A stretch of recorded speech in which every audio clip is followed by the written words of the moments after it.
sot janë parlament dhe këtu po ndodh diçka e jashtëzakonshme, po zihen deputetët e opozitës dhe du t'i tregoj pak se çfarë po ndodh këtu. Kështu që rini 2 sekonda deri në fund videos për të kuptuar tamam se çfarë po ndodh.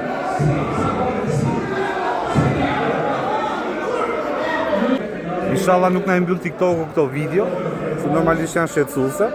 Ka atencion, po s'kemi çfarë të bëjmë. Kështu është dita sot, kështu që po të tregoj 2 sekonda prapë.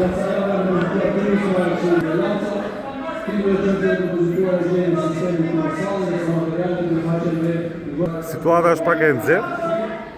Ka ca ditë sepse normalisht ka gjyqje, ka spak, ka shumë zhvillime që po ndodhin në Shqipëri këto ditë. Dhe opozita normalisht ka qa bë vetëm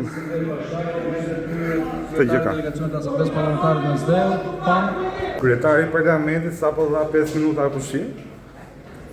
Dhe kjo është ai momenti që ne dalim dhe nuk filmojmë më. Kaq është video për sot, shihemi prapë nesër.